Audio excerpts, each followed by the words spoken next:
In this ClimateGenn episode, I'm speaking with Professor David Beerling about his rock-breaking research that could help to regenerate agricultural soils whilst also enhancing their capacity as vast carbon sinks. Carbon dioxide removal, CDR, is a controversial topic, and yet it is also embedded within many national plans for carbon reduction. David Beerling is the leading researcher in this field of enhanced rock weathering, and here he shares a wide range of insights about the potential for deployment, effectiveness, and scaling to meet our global challenges.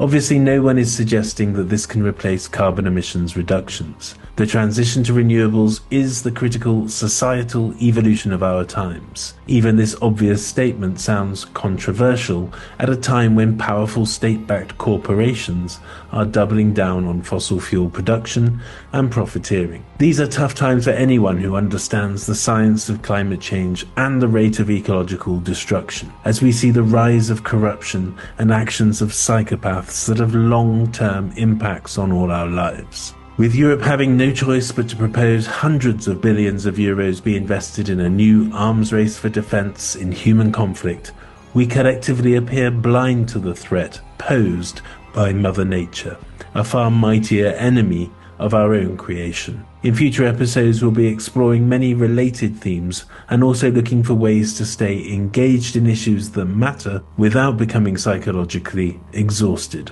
Thank you for listening. Please do like and share, and if you can, become a member of ClimateGenn to support future episodes. A quick note, David uses the acronym MRV. This stands for Monitoring, Reporting and Verification in Greenhouse Gas Removal Discussions, and it's a critical topic. Thank you. David, it's great to see you. Thank you very much for taking the time to speak to me. Can you start by just giving us a brief description of what enhanced rock weathering is and just the process by which it absorbs or sequesters carbon?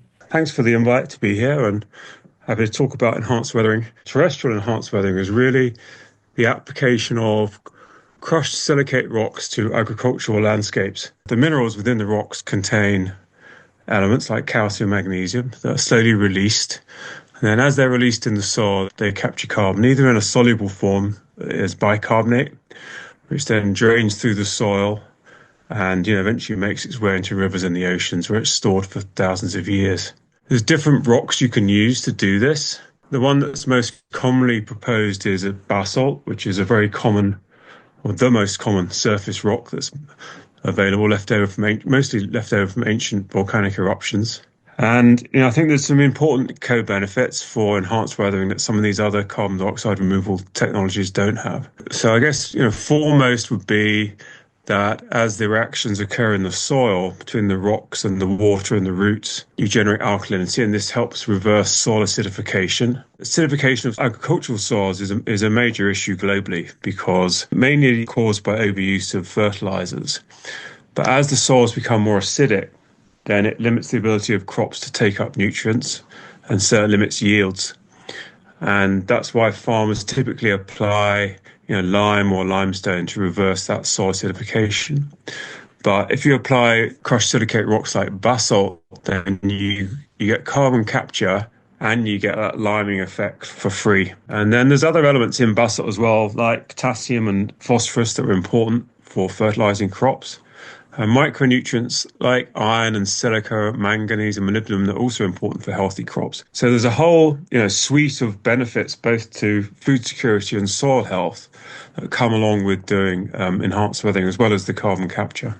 In the recent study that you produced looking at US agricultural soils, that's a large assessment. Did you have to take into account all the different soil types, or is it a uniform sort of deployment? The main growing areas in the US is the US Corn Belt, which is about, 60 million hectares. And it's one of the most intensively managed agricultural regions in the world. So it has the infrastructure to deploy rock weathering and monitoring and so on if it was found to be attractive. And the way we did it was using a kind of set of process models and underlying soil types and hydrologies that help us understand spatial variability in the efficiency of carbon dioxide removal. And the way that we did it was couple the deployment onto the croplands with the provision of basalt from the mining states. And so, if you like, it was kind of two modeling studies in one. The first one was modeling, how could basalt production from existing mining states increase? And the second would be, if it increased, then what would be the effects on the soils if you deployed it on areas of the Corn Belt to capture carbon? The other part that I was interested in is in the same study, you have ranges of the quantity of CO2 sequestered, and the sort of longer term one is from 250 million tons to 500 million tons, so sort of quarter to half a gigaton by 2070. Can you talk a little bit about the pathway to there, how you get from Yeah, here to sure. So just sort of go back to the two studies sort of idea. The first one is really, the amount of carbon you capture is really governed by the amount of basalt you can supply to the croplands. And we modeled this for each of I think there's 15 states on the East Coast and more states on the West Coast, or the West Coast states are actually too far from the Corn Belt to be of great utility for this. But the East Coast states, we modeled it what's called a kind of logistic curve, which is basically a sort of, if you like, a S-shaped sigmoidal curve.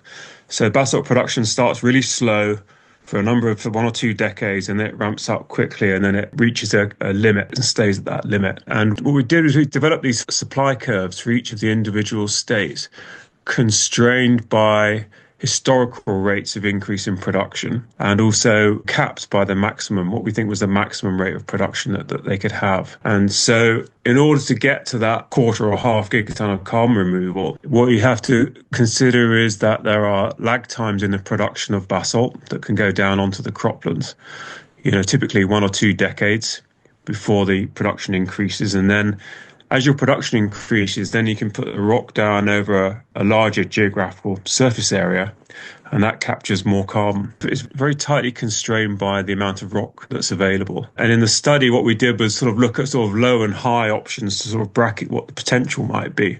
The context for the work was really that the Biden administration had produced a Pathways to Net Zero plan for the US, and it was almost entirely focused on direct air capture, industrial process of carbon removal, or bioenergy with carbon capture and storage, and with a little bit of enhancing natural carbon sinks as well. But they hadn't really done anything about enhanced weathering. And it seemed to us this was kind of both a challenge and an opportunity to try and understand, okay, so the US government, federal government has overlooked enhanced weathering because there hasn't been enough research done. We've got the modelling tools and the expertise in the team to kind of really address this issue in detail. And so that was what kind of prompted us to get into it in detail.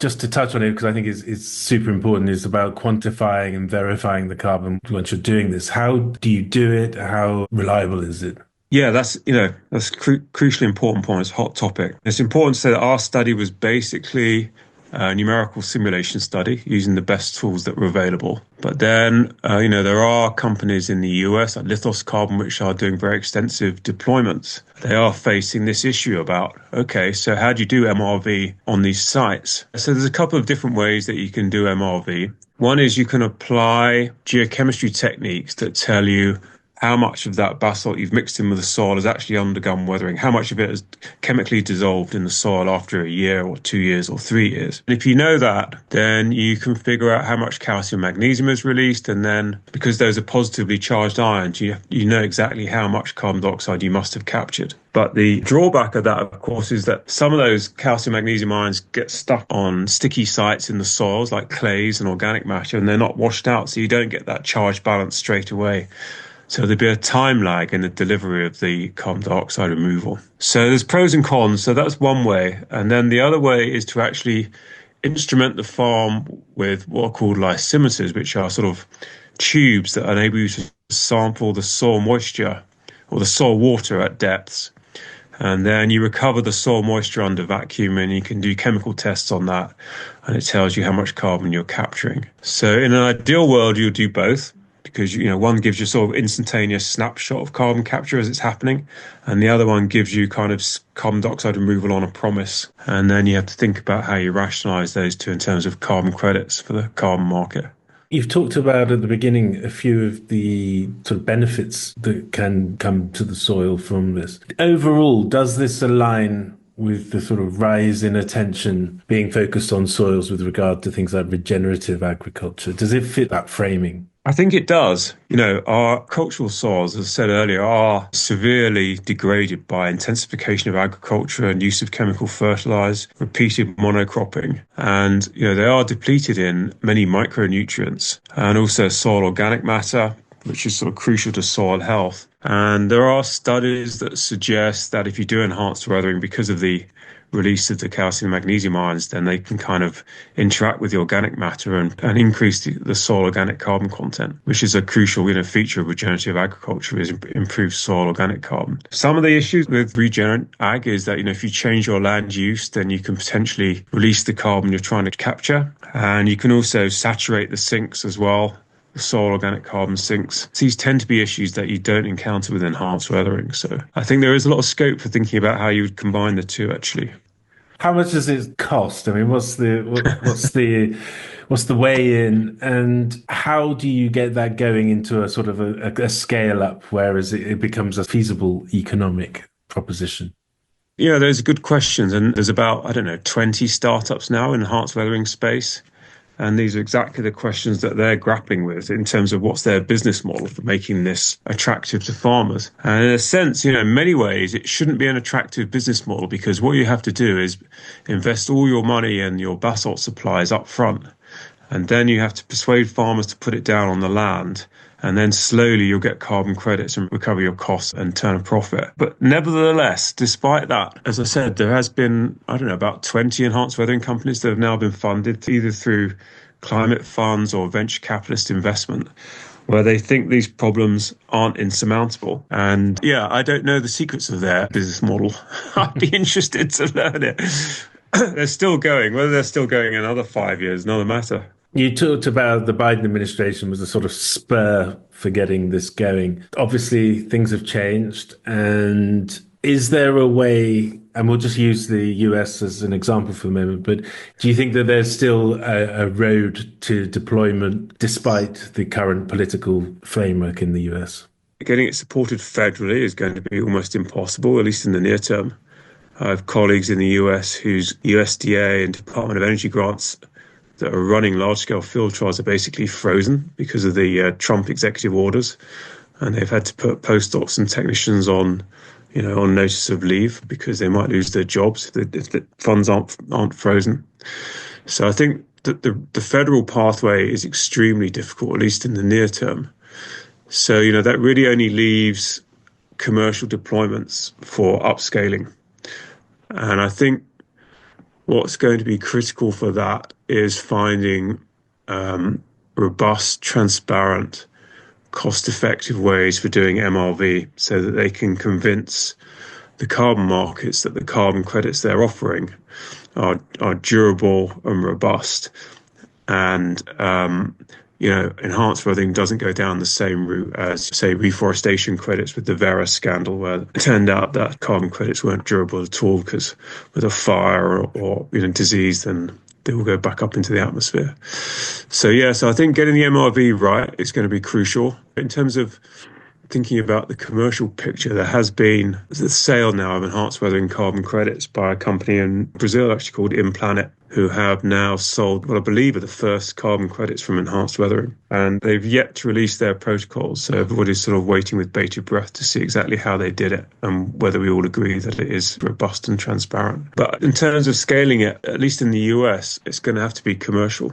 But let's come over to UK and Europe. It seems like the assessments here could find positive policymakers or means. Have you had any interactions? What's been going on? Yeah, so I also lead, as well as the Leverhulme Centre for Climate Change Mitigation, which is dedicated to international efforts with enhanced weathering. I also lead the UK RI project in the UK. And we have 3 sites in the UK where we're looking at this performance lowland grazing, upland grazing and arable land. Also, as part of that project, we have representatives of the Department of Net Zero and DEFRA on our expert advisory group, and they are very excited about it. And I think really the next step is to sort of synthesize our findings probably this year and report back to government. I think a crucial step in persuading government is really to get the Committee on Climate Change on board, who are the sort of the independent body that advises the government on their carbon budgets. And they're about to release their 7th carbon budget, I think, in the next couple of months over the summer. And if we can put enhanced weathering on the map there, with an evidence base that's been missing previously, then I think it's got a chance. At the same time, with coming out of the EU, we're also having this, the ELMS, the Environmental Land Management Scheme. And part of the remit of ELMS is public land for the public good. But also part of that is also carbon capture. So you could imagine, maybe possibly UK farmers being subsidised to do enhanced weathering if their land was of the right sort or the soils were the right pH. And in a sense, that would provide an additional source of income. And, that's very welcome for farmers right now. In the US, sort of the top end by 2070, you estimated around half a gigaton, 500 million tons. Is there any kind of assessment for the UK or Europe or any other places? Yes, we have done a similar analysis for the UK, and obviously the figures are much lower because of the smaller land area. But I think it could meet maybe 10% of the UK's greenhouse gas removal target by doing enhanced weathering. But, the reality is that getting any nation to net zero is going to require more than one CDR technology. You're going to need a whole suite of different technologies. You may only need, 5 or 10 million tons from enhanced weathering in the UK, and then 5 from direct air capture and 5 from BECCS. What these sorts of analyses show is that enhanced weathering could be an important part of the mix for helping any particular nation get to net zero. But, with these co-benefits for soils and food security. If they're proven to do the job and it's quantifiable and verified, etc., then as these start replicating in different places, it becomes quite significant, especially if you start getting over a gigaton. Oh, yeah, I think so, yeah. And I think, one of the areas that we're very interested in at the moment is actually to think about how to use numerical models and AI to generate a new set of computational tools for MRV that are still ground truths with a kind of more restricted set of measurements on the deployment fields. But then you could sort of generate an app or a web-based app for farmers to use and say, okay, we've got this application rate, this sort of rock, this much area, and you run the simulations on a web-based tool and it tells you what your carbon capture time course would be and what the uncertainties would be. And I think, if we can crack that part of the puzzle, then that would really open up a lot of potential for upscaling, because it would remove the need to do thousands of expensive geochemistry measurements. Are there any downsides, things that worry you about the process or the technology itself? I think you have to do due diligence on the feedstocks that you're using. You don't want to choose feedstocks that are rich in heavy metals, although I have to say, basalt tends not to be rich in heavy metals. That's why, some of the most productive regions in the world are, which are volcanic, like around the foothills of Mount Vesuvius, are also the most fertile. In Italy, that's where they grow their best tomatoes, apricots and cherries, around the base of Mount Vesuvius because of the microclimate, but also because of the soils. But I think, you do have to do due diligence, any kind of deployment prior to applying it. And then during application, you'd want to check for trace metal contamination in the soils, the edible parts of the crops, and in the drainage waters and stream waters. There is a sense as well about mining. If you had to increase the outputs from existing mines, would that be an issue for people? Or even if you had to create new mines, would that be an issue? In the US, the public engagement work that we've been doing, led by Nick Pigeon at Cardiff, has found that most people in the US, because they've got so much land, it's not such a big issue. But possibly in the UK, there's more NIMBYism because we've got such a small footprint of land. It might be more of an issue. But, on the other hand, when Nick's done public engagement workshops in areas that are used to mining, like, for example, Shropshire, they say, well, actually, mining is quite an important part of our community. Like the mining companies fund our football teams and our primary schools. They contribute to fetes and stuff like that. And actually, we wouldn't mind if you opened another mine or if you expanded mining production. It creates employment and it feeds back into the community. So there's a lot of complex issues around mining that you need to think about. And community engagement is so critical to all this and how it does impact people. This is really to end on. What's the next big thing on your horizon that we should be looking out for to do with enhanced rock weathering? For us, it's thinking now about sort of stacking the different CDR technologies. So One thing we're quite excited about is stacking enhanced weathering with reforestation. This is some work that's going on with the Carbon Community, which is a UK carbon removal charity. We have a huge field site, 11.5 hectares in Wales, where they've been combining tree planting with enhanced weathering. And what you find is the trees love basalt. Trees grow better with basalt for several reasons, but mainly because the basalt releases nutrients that the trees love as it weathers, and so it helps the trees grow better. And so that's one area that we're starting to think about more. How do we stack different CDR technologies to kind of exploit potential synergies between them? You could also imagine that you could stack enhanced weathering with biochar, for example, and increase the potential for CO2 removal as well. So these are areas that we're kind of looking to develop in future years. Although it's not a panacea, it is certainly something that we could really start thinking of much more ingrained within our whole agricultural system. Would you say that's a good ambition for this? Yeah, I think it does offer really unparalleled opportunities for sustainable agriculture. And in the UK, basalt is the only soil fertilizer that's approved by the Organic Soil Association because it's a natural rock. So there's great potential for making it part of sustainable agriculture going forward. That's really, really interesting. Thank you, David, for explaining it. And I hope to speak to you again when there's been some more sort of news and development. It's a pleasure. Thanks for the invite. If you are concerned about the future, then why not travel with me through every COP conference from COP21 in Paris to COP28 in Dubai by ordering my book COP Out: How Governments Have Failed the People on Climate. In COP Out, you'll gain insights into what is actually going on in these supposed world-saving conferences and how we have ended up in this dire era of dangerous consequences. You can order COP Out via the link in the notes or on any online bookstore worldwide in paperback or audio version.